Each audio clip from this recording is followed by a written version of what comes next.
And we're given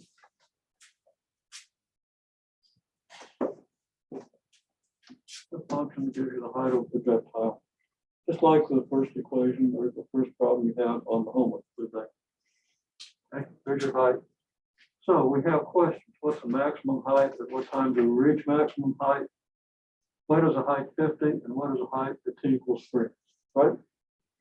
Well, these two questions require that you be able to graph the function. If you don't know how to graph the function, then you're not going to be able to answer those questions. And that's actually requires a little more knowledge than just doing these two. If you do these two, it's not bad. Okay. But if you do these two, you're going to be glad when you get to it and you're freaked out this question. Okay. So what is the height of 50 and what's the height of t equals 3? I'll answer these more or less in reverse order.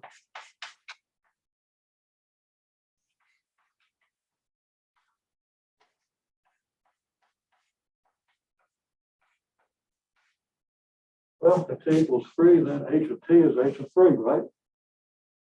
And h of 3 means you substitute 3 for t. And you get -5 times 3 squared. And now using numbers that might or might not be the same as yours.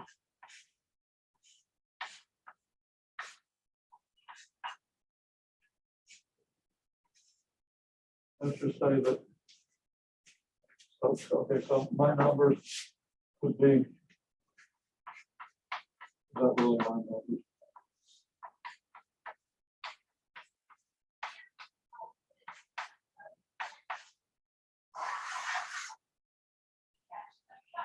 So we're using these numbers to demonstrate the solution.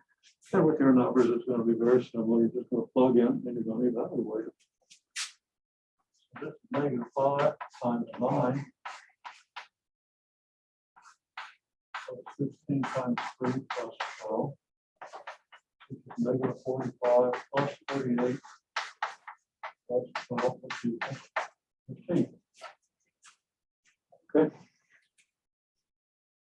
Now that can actually be helpful, even if you don't know all the details of how to graph this function. We just figured out the coordinates of a point on the graph, didn't we? Okay, so over here we can do our graph.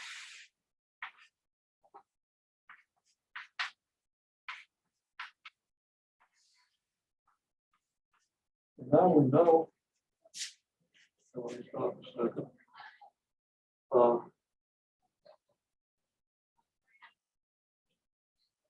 Yeah, so we can use this scale. So when t equals 3, and as soon as I put 3 there, then I know where 1 and 2 and 4 go.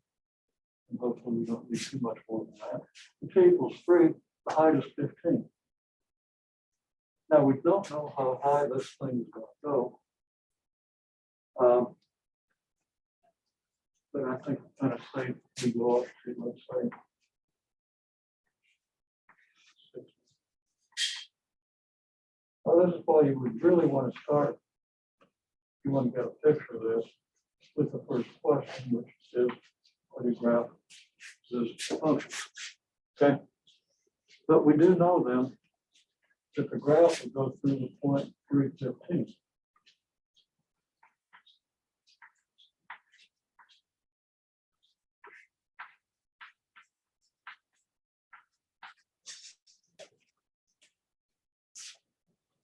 Okay.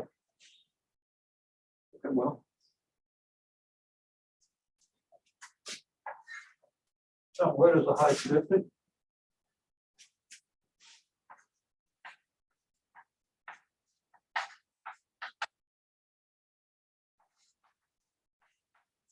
Well, that is equals 50. Well, h of t is this. So we have -5 t squared plus 16t plus 12 equals 50. we can then subtract 50 from both sides. And I'm not going to measure that.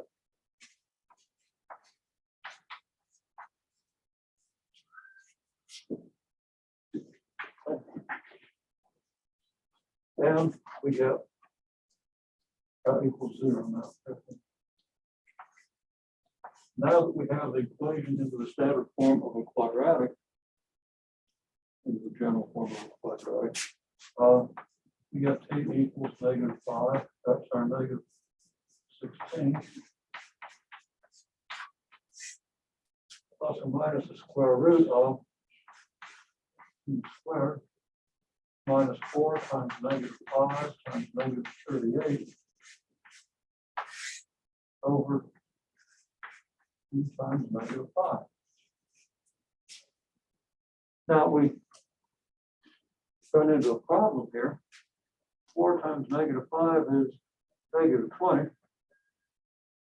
And -20 times -38 is plus 760. And then we have minus that. Okay. So I can say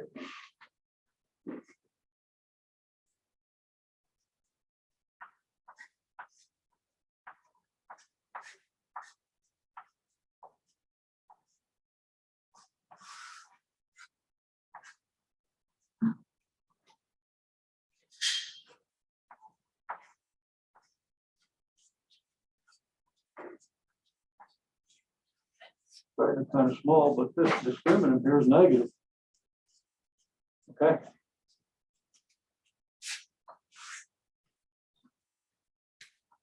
I'm going to write 8.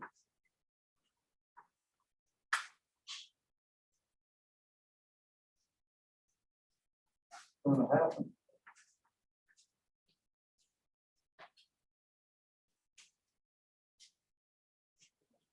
So we're never going to get 50. Okay, so we can tell now that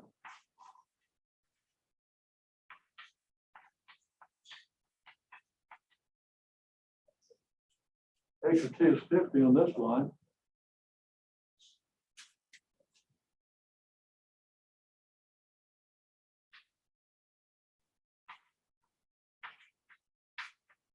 No solution.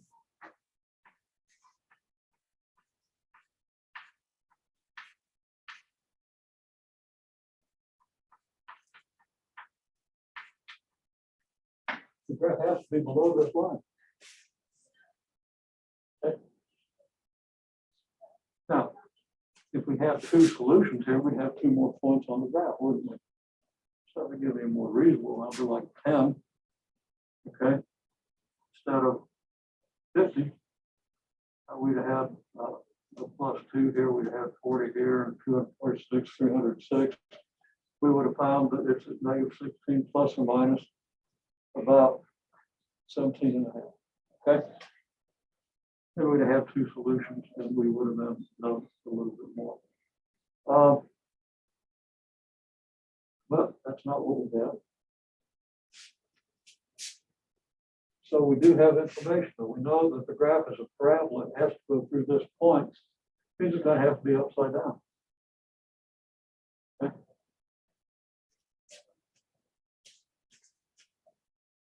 Okay, well, that's good information, but now we want to proceed graph. Okay. Now, many of you found out when the height is 0. Okay. You don't have to do that, but it can help you graph it. So we could say, okay, let's go ahead and solve.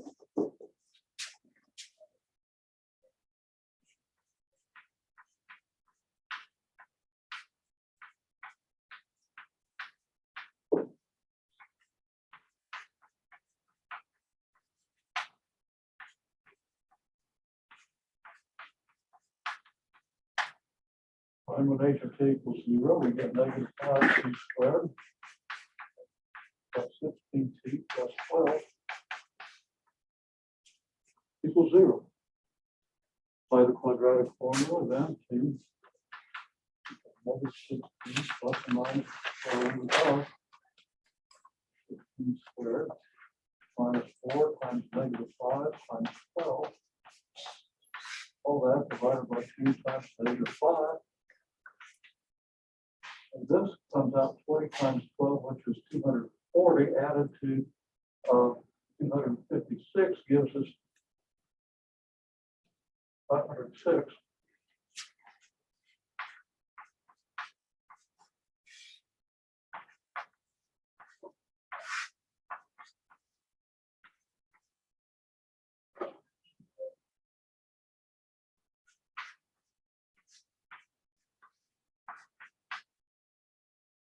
And the square root of 506 is about 24.6 million.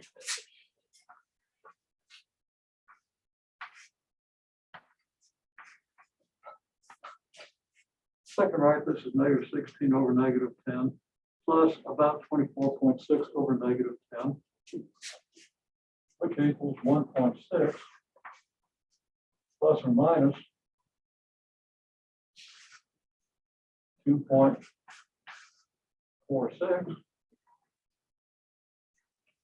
And that's then 1.6 plus 2.46, 4.06, or 1.6 minus 2.46 is negative 0.86. Now that's just plug into the quadratic formula and get your two results. Okay, that's really straightforward. If you know how to use a quadratic formula, it looks like most of you do. Okay. So this is what the quadratic formula would tell you. The numbers, your numbers will differ slightly. But, okay, here's 4. Here's the 0.0, 4.06 that we get from solving the quadratic formula, because this is where h of t is 0. H of t is 0. Well, h of t is the coordinate on the y-axis, right? So h of t is 0 when you're on the horizontal axis. Because here's where h of t is 0. Okay. Then over on the other side, you get about negative 0.86. This is negative 1 then. This would be about negative 0.86.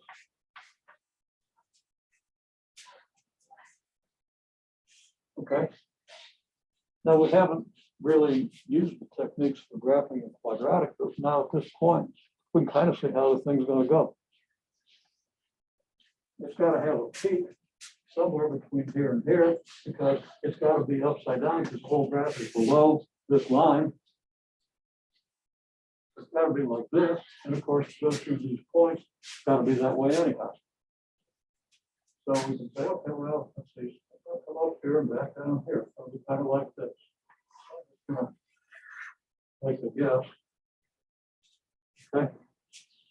Now my graph looks like it comes up to a height of about 22 and 23. We have a vertex here.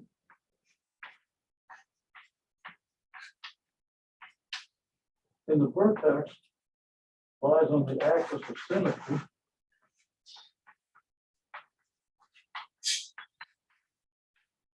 Which we talked about last week, right? Okay.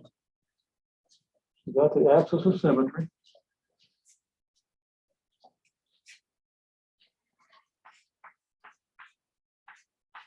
Negative b over 2a, which we get from the quadratic formula. Okay, remember doing this? Okay, so you got you.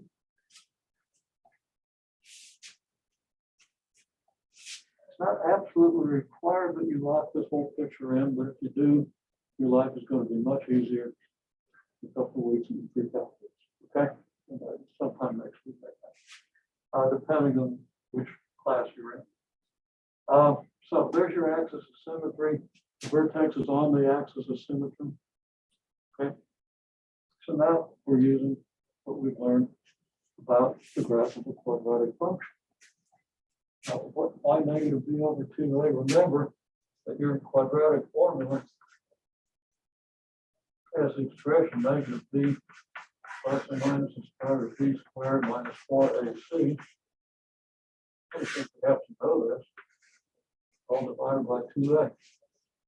And as I think I said, negative b over 2a plus or minus the square root over 2a gives you where the zeros are. Okay. And one of those zeros is as much to the right of negative b over 2a as the other one is to the left. Because you have the plus and the minus. No, I'm not going to go through the full explanation of that again, but you can refer back to the videos you must do. Okay. If you find that helpful. But this vertex has to be halfway between the zeros.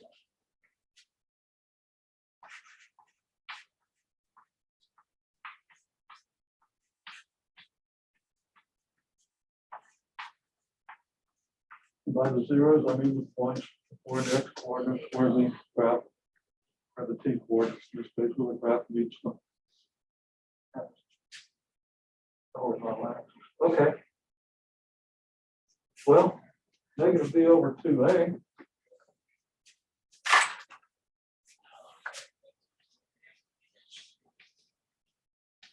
is negative 16 over 2 times negative 5, which is 1.6.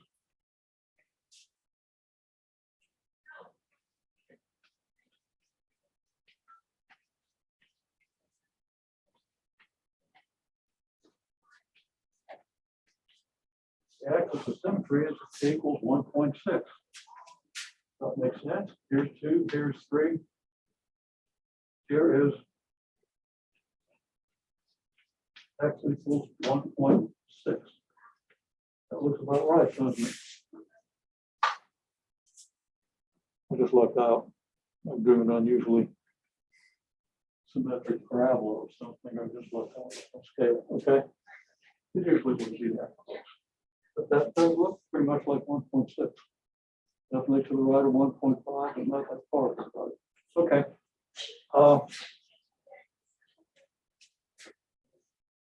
And x equals 1.6 here in the axis, x equals 1.6 here, x equals 1.6 at every point on this line. Every point on this line has x coordinate 1.6. And well, now the vertex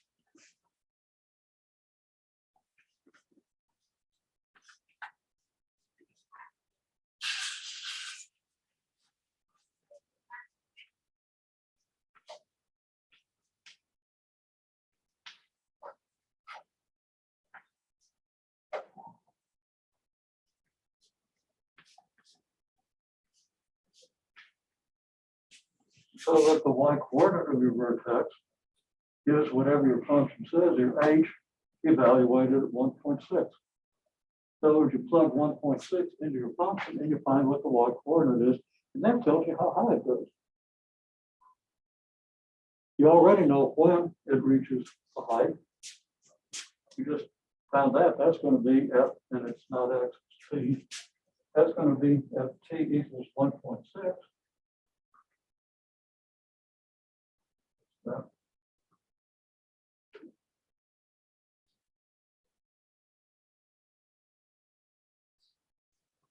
So the vertex is at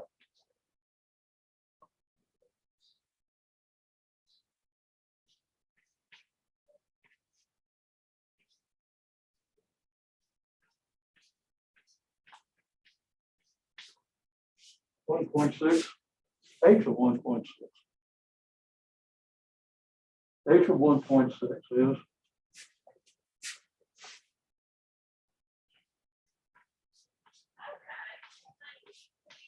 negative 5 times 1.6 squared plus 16 times 1.6 plus 12.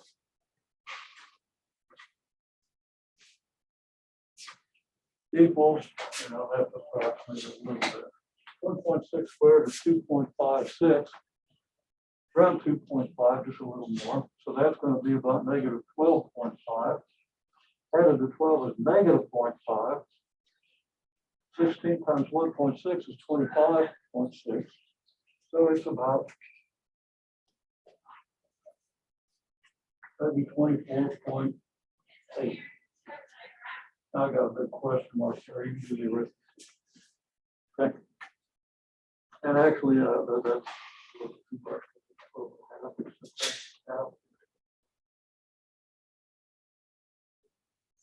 Actually, I'm just gonna guess 25.3. So that's a little bigger. Yes. I'm gonna say pretty darn close to 25.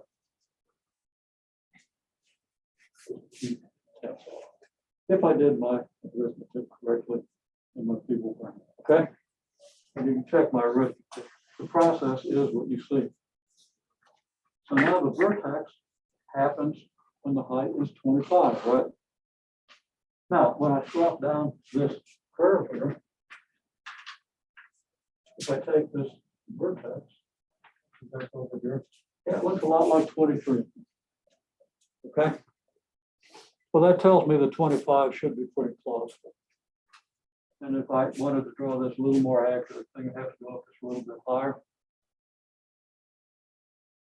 But having drawn a reasonably careful parabola, I like that. But I kind of traced it out. So like that. And I looked out, I got a little closer than I usually would. Okay? But that occurs at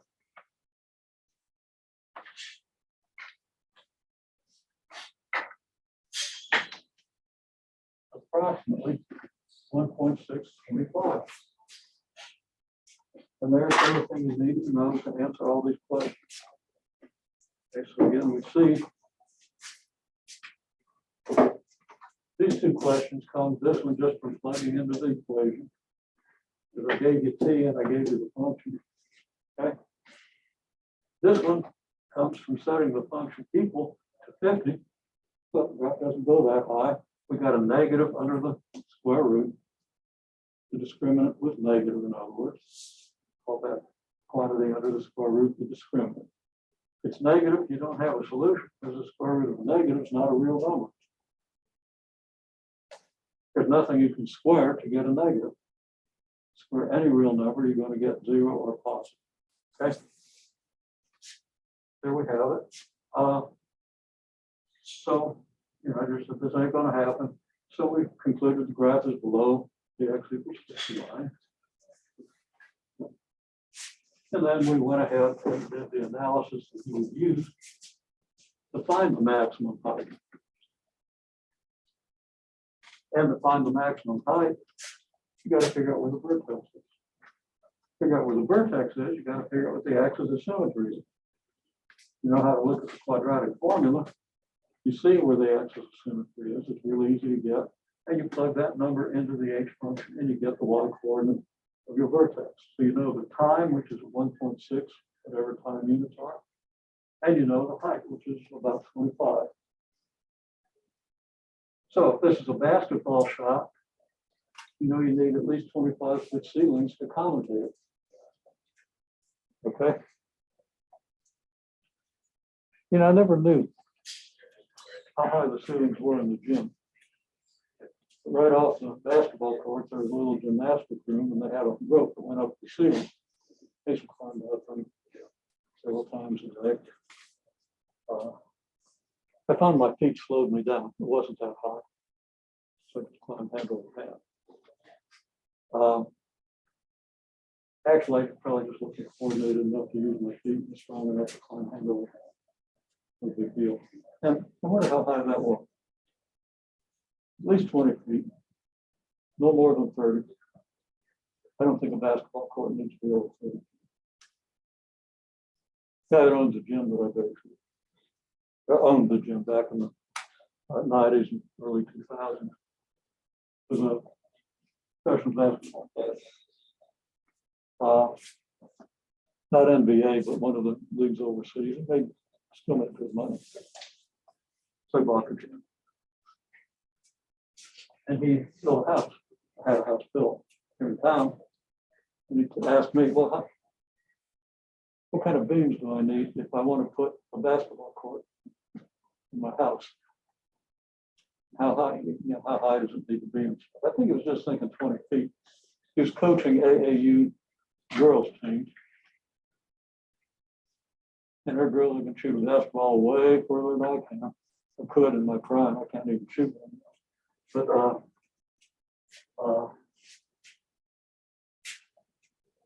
they can't shoot the ball as high as NBA men. Okay, college men. So he was you know, just ask him that. And he was talking 20 feet. I said, is that high enough? So, you know, what about this? What about how fast you probably shoot a basketball and what angle and stuff? That should work.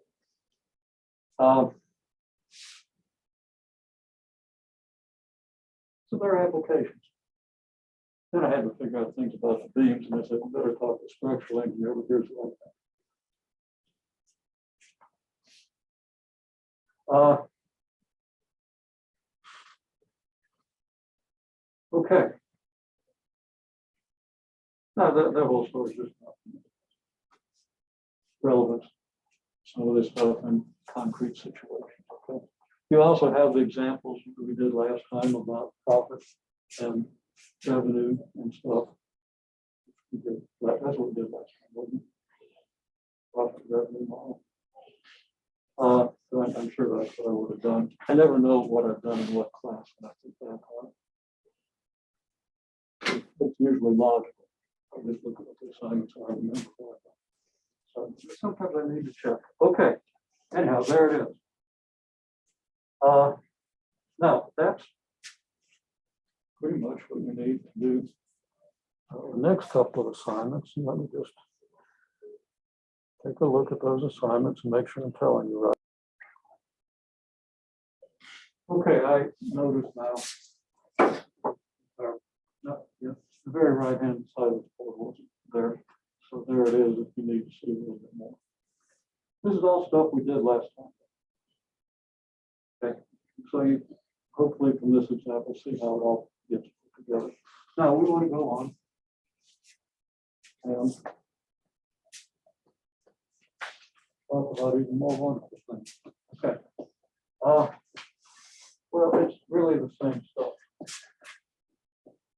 So from this example, we see that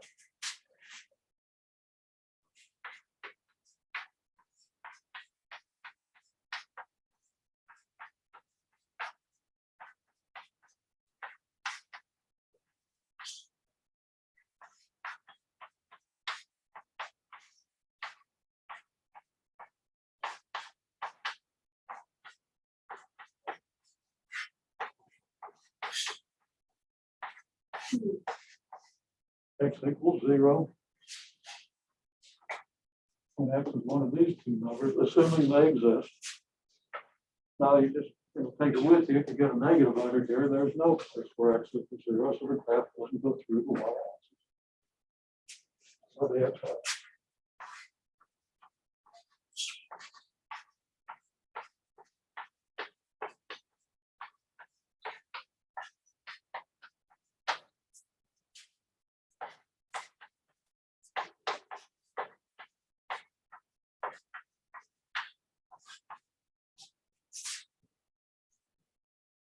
Okay.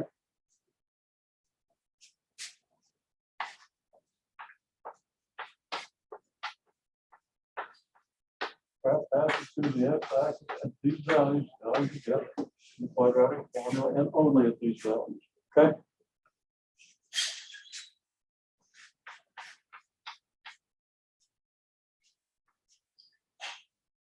F of x equals, I need a good letter. I can't use A, B, C, can't use X. Don't want to use Y. Don't want to use K because we use that in transformations. What's a good letter to use? Don't want to use A through G because we use those for random numbers. U.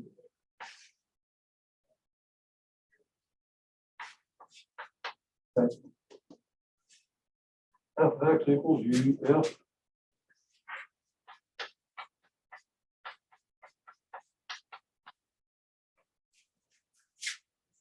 okay. Yes. Solve.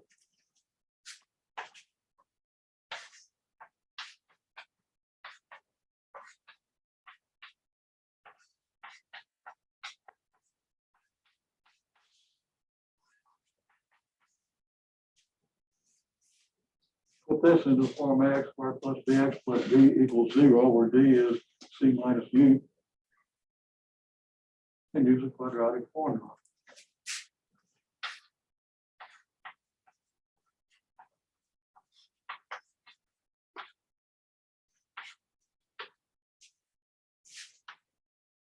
So this and this gives you points on the graph, don't they? You get points on your graph. I'm not going to write that down. It should be obvious.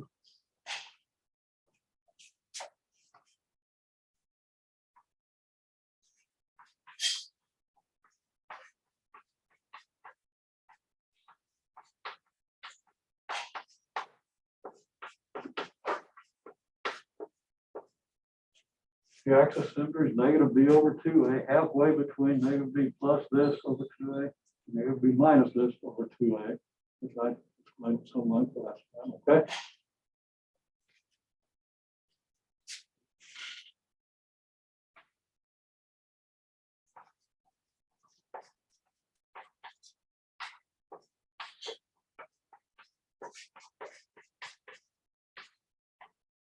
Vertex is on the axis of symmetry.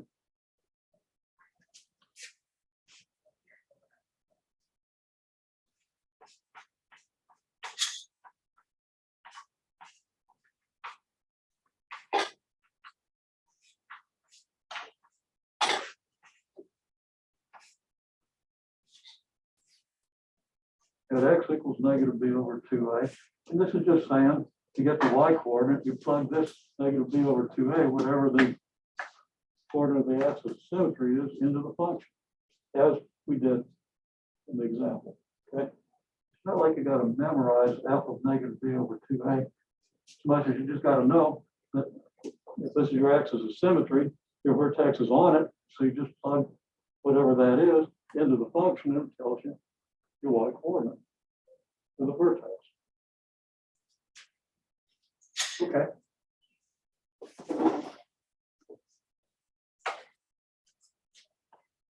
Now,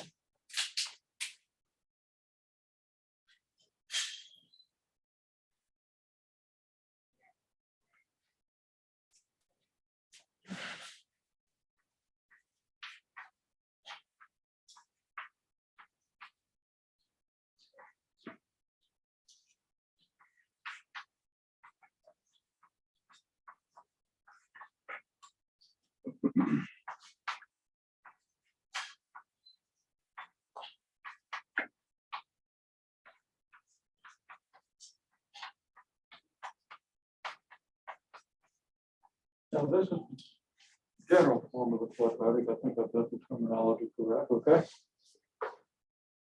The standard form is the one that makes it easiest to graph this thing. The vertex form is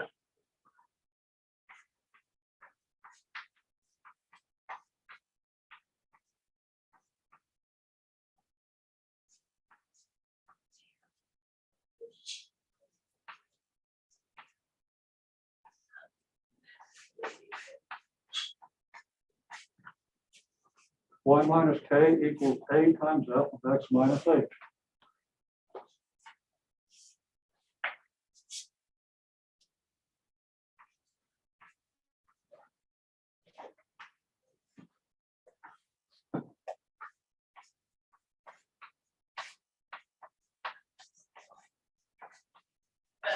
For the point h, k is your vertex, which you now know how to find, right?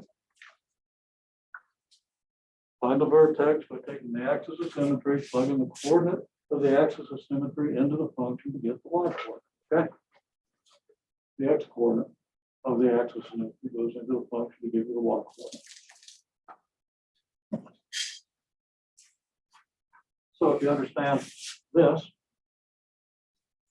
and know this, you can find the vertex form. Now,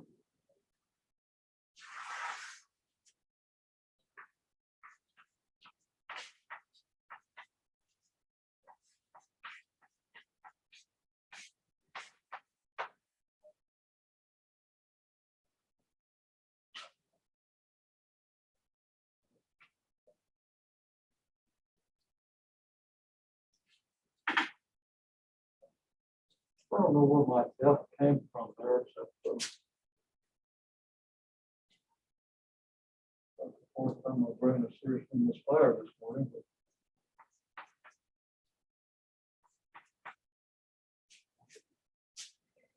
Okay, I know what I was thinking. I'm thinking transformations. Okay.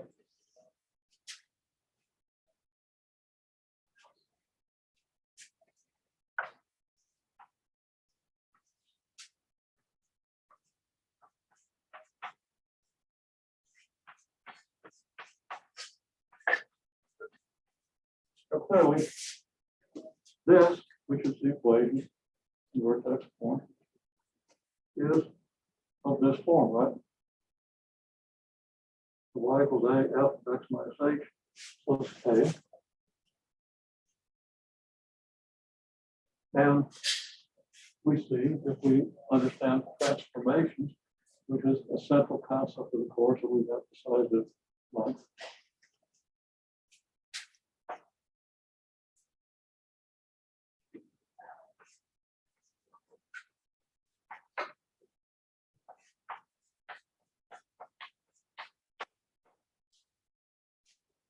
Y equals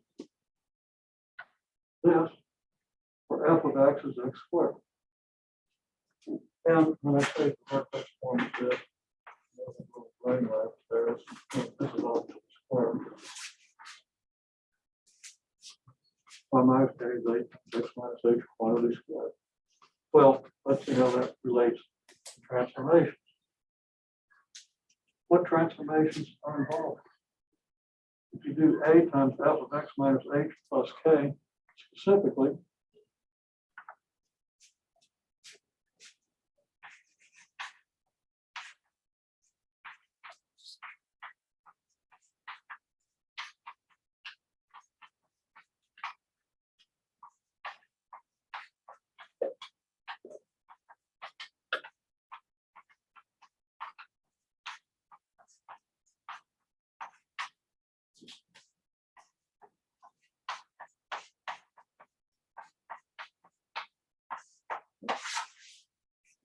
what are the vertical stretch, vertical shift, and horizontal shift of the expression a f of x minus h plus k? In other words, you're transforming the f of x function. You got to vertically stretch it, you got to horizontally shift it, you got to vertically shift it. So write down on your paper.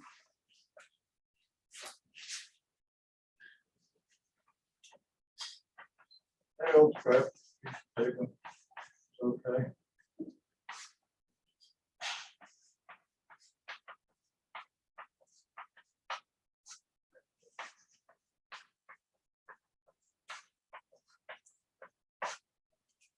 This fill in the blanks.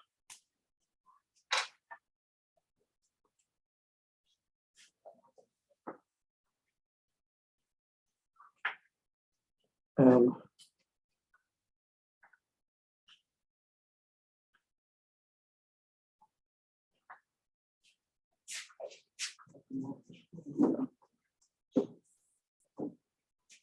okay. Well, it's still.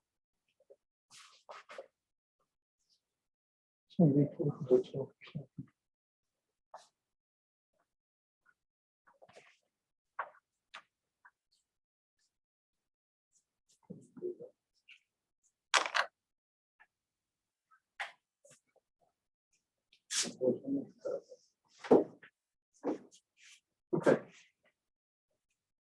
Can you tell me vertical shift, horizontal shift, vertical stretch are? If you can't tell me for this, put some numbers in there. Let's say you got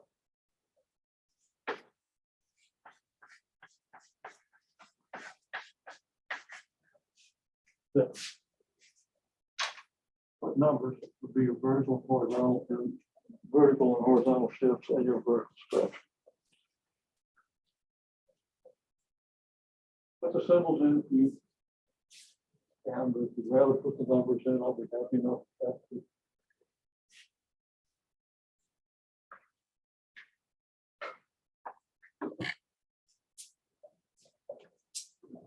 Close the video.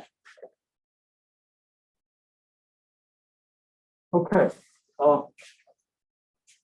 People went with the numbers, which is okay. But we can list the numbers and then list the symbols. And the numbers The vertical stretch factor is 5 because you're multiplying the value of the function by 5. So if the value of the function is 3, you multiply by 5, you get 15. If the value of the function is 10, you multiply that by 5, you get 50. The bigger the value of the function is, the further it moves.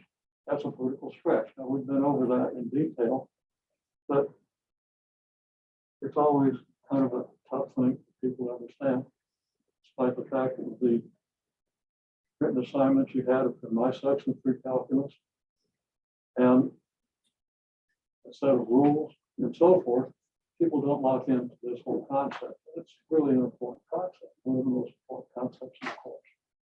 Okay? So you want to continue thinking about this. This multiplies the value by 5.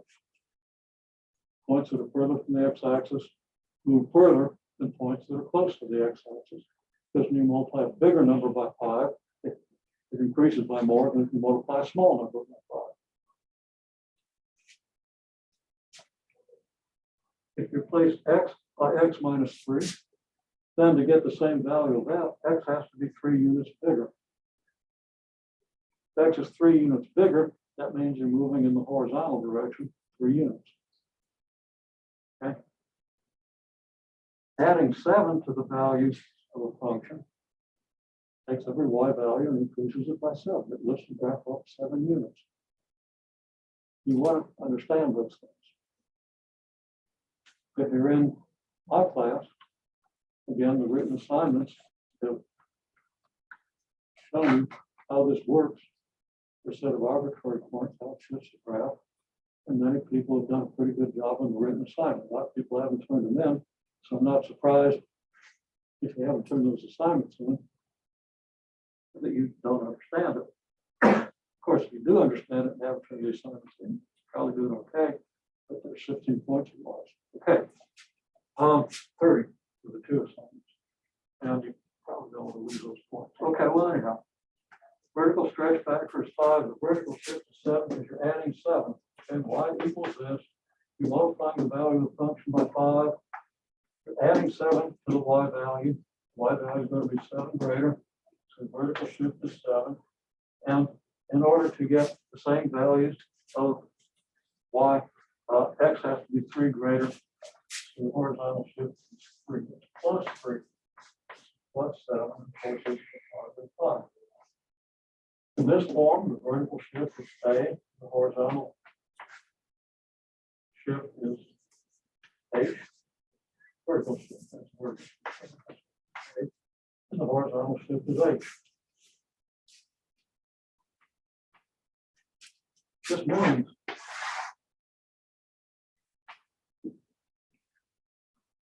for these numbers, we have room to do it. So here, and let's see. Okay, so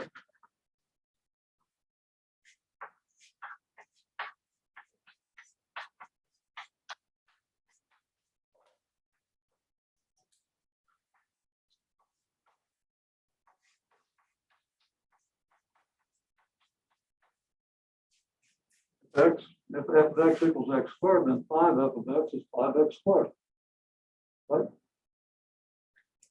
Which means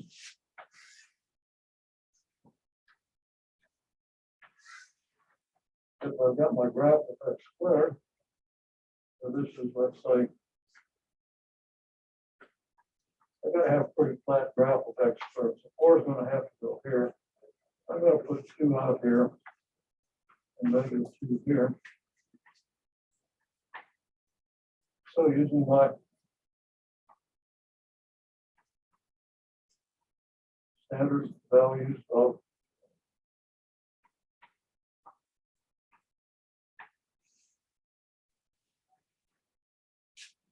basic squaring function, and then extending that, I've got a graph that looks like this. Now, why is the graph so flat? Because I know I've got to multiply all the y values by 5 and then lift them up 7 units. So particularly, I've got a y value of 4 here. I multiply that by 5, I get 20. So I get 1, 2, 3, 4, 5, so here's 20. So that at this point, where the y value is 4, when I multiply by 5, I'm going to get 20, right? Of course, if x is 2, 5x squared is 5 times 4, which is 20. But understanding it as the coordinates of the graph, and just understanding it, picturing it on the graph, this is the way it looks. So I've done this many times. This value has to appear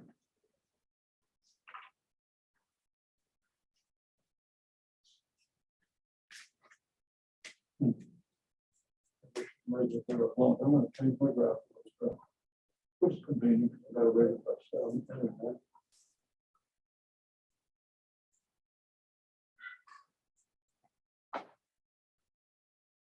Okay, so this is 4.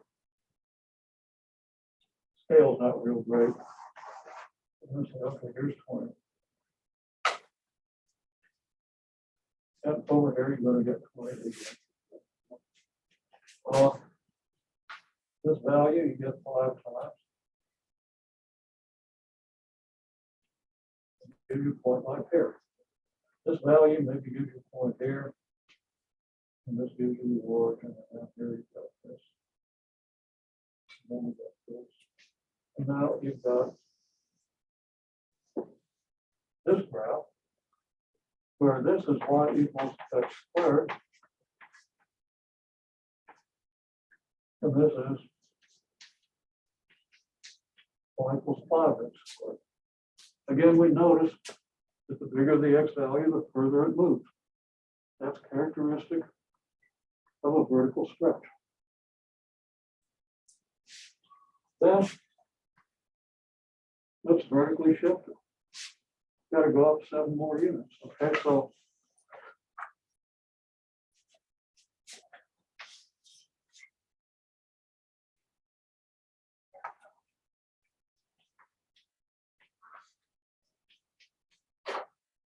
and y equals 5f of x, that means y equals 5x squared.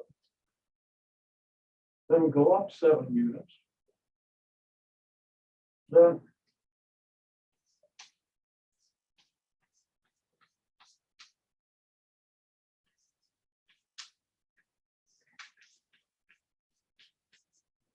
of course you could make a table for 5x squared plus 7. That's not what we're about here. We're about understanding geometrically how the graph changes. We can always make a table, but if we don't know where the vertex is for a parabola, we're kind of lost. We don't want the table values to be not include the vertex. Otherwise, you don't see where the thing has a high point or a low point. Well, okay. So we do this, meaning that we vertically shifted 7 units. Well, this is 4, then this is about 7 units.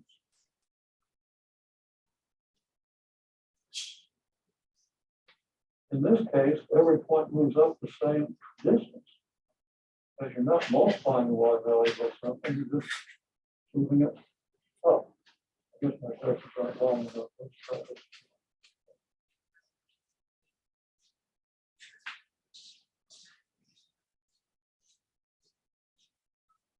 Picture's not going to be real great.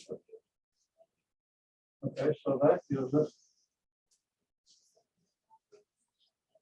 this. Every point is 7 units higher than it was. For any vertical line, distance from this up to this is going to be 7 units. A little bit of an optical illusion here. Like this graph gets closer to this graph, the bigger it gets, because it gets steeper. But if we go vertically from here up to here, you're going to go the same distance for every point. Okay? You might think about that, but that's the way it works. Then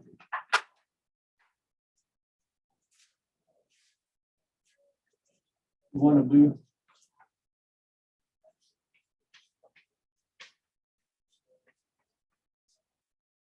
five f of x minus 3 plus 7. We shift each point 3 units in the x direction. Now, 3 units is quite a bit on this scale. So whoops, wrong point.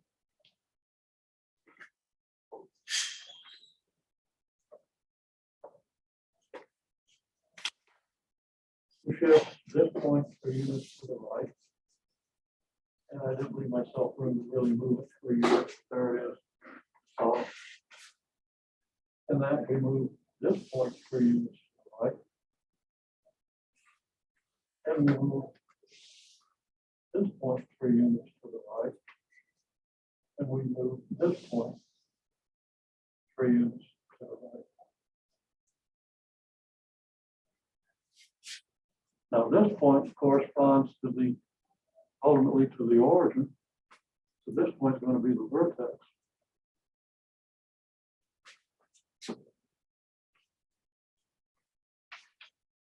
And I'm not going to do the +3s and everything. And then, you know, these points get a little confused, so I'm not going to draw the arrows on them, but I will draw the arrow here. Okay, so